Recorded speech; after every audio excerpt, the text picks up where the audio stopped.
when Chevrolet asks you to off-road one of their cars, you don't say no.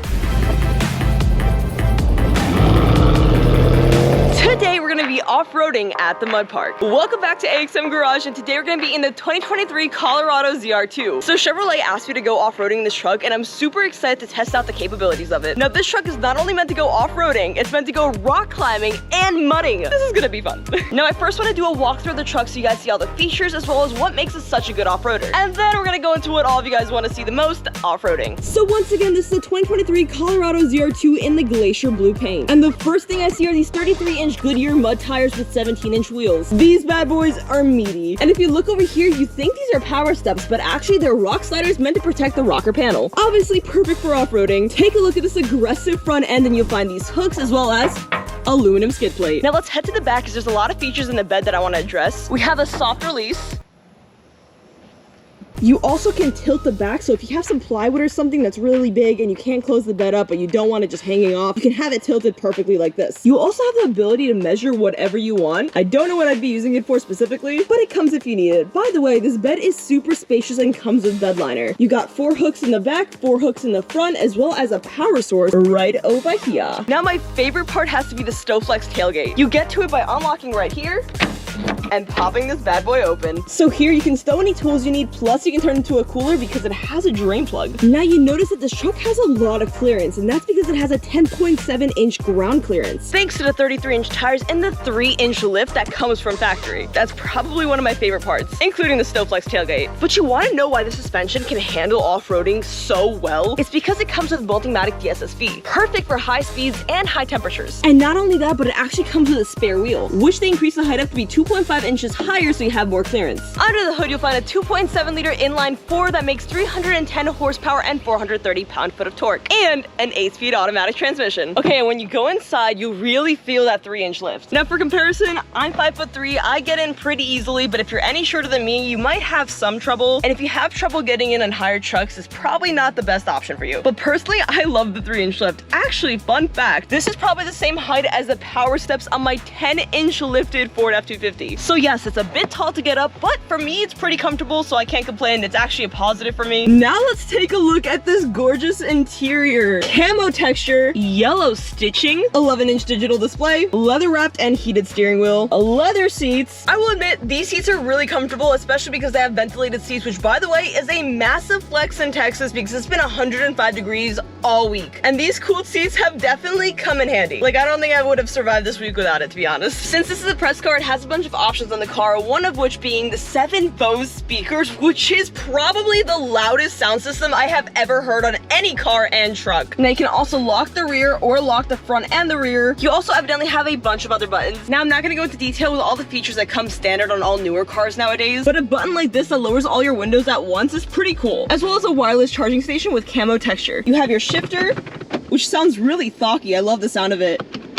This dial helps you choose between auto, 4-wheel drive high, 4-wheel drive low, and 2-wheel drive. And if you twist it, it actually changes between 5 driving modes: normal, off-road, tow, terrain, and Baja mode, which by the way, I'm so excited to test out Baja mode. I mean, that sounds so sick. There's also a thing called air down mode, which lets you easily inflate and deflate your tires. So when you click on off-road mode, you see everything like your steering angle, your coordinates. You also have access to your cameras. That's really good for rock climbing. That's Baja mode. Then you have terrain mode, tells your PSI, and overlanding. You also can monitor everything in your truck. You can check your tires and your brakes, the life of your oil and your air filter, battery voltage, coolant temperature, amongst a bunch of other things. My 2 favorite things on this interior has to be the ventilated seats and the Bose speakers. Both of these are options, and if I were to be buying this truck, I would 100% opt for them. The Bose speakers on this car are so incredibly loud and such good quality that like I actually can't put it past 40% volume, and I like to have my volume pretty loud. I did do a short form sound check video, by the way, if you want to go ahead and check that out. My microphone literally fell off because of how loud it was. So since I have been driving this truck for about a week now, let me show you a feature that I found out that I find pretty cool. I usually keep my purse in the back seat with my keys in it, and when you turn off the truck, it actually tells you where in the car your keys are at. All right, so let me show you guys. Turn off the car. Rear seat reminder, look in the rear seat. And it tells you that your keys are in the back seat. Now I know not a lot of people lose their keys, but I do. And I think that's a really cool feature. All right, so now that we are fully done with a walkthrough of the truck, are you guys ready to go off-roading? Because I know that I am. We're about to go on all different types of terrains to test out the full capabilities of the ZR2's ability to off-road. Are you ready to go off-roading? Bro, of course I'm ready. I got my camera with Do me. you think that your 6x6 will survive?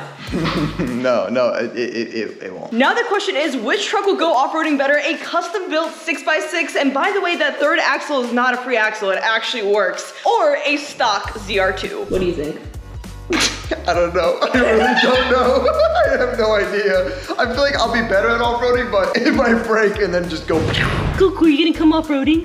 Yes. All right, so we have everything packed up. We got some liquid up, a bunch of snacks and food. We're gonna get the trucks packed up and we will see you guys at the mud park.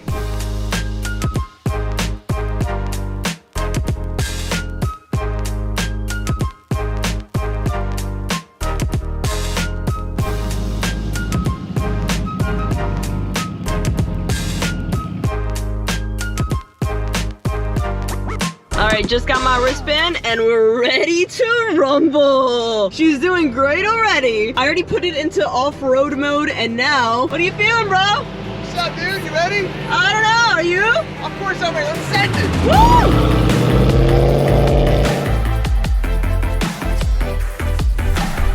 It is still really comfortable. Like, we went over all those bumps and I barely felt any of it. We definitely have to get into some harder stuff. I'm excited to take this girl mudding.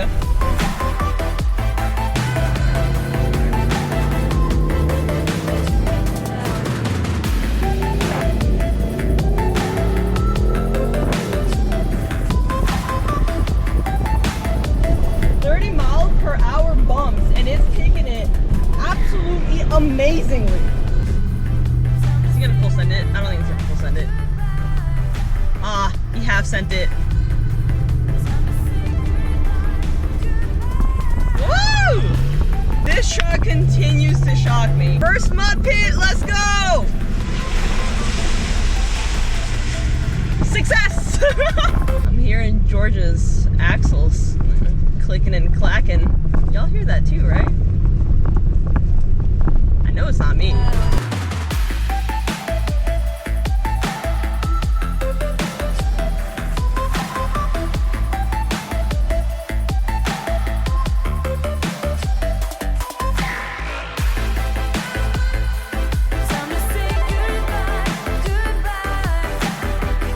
So it is the end of our mudding journey. The cars are pretty dusty and dirty, so we're now at the pressure washer station to wash them fully down. The most important thing about after mudding is definitely wash down your car as soon as you can. You don't want that stuff drying up on your suspension, because that's how you start breaking stuff, and that's what we're not doing. All in all, she doesn't look too dirty. She's mostly just full of dust. And let me say, she handled amazingly.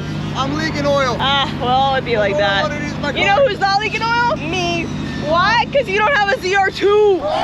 The 6x6 was leaking. Oh, wow. You see that a lot of it, actually. That's a good amount. I mean, it didn't, like, come out anything.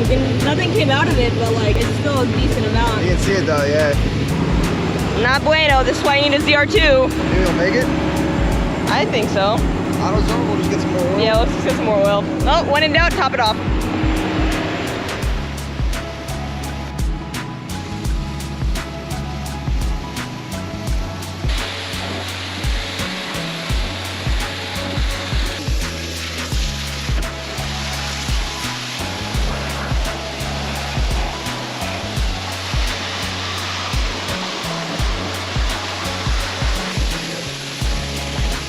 Soaked in mud, so that's delicious. But the truck looks great. It looks immaculate, actually. I went through every single tiny little crevice of this car, went through the grill, went through underneath, went through the suspension, went through the wheel well, went through the wheels, went through underneath, and onto the back, and she's clean.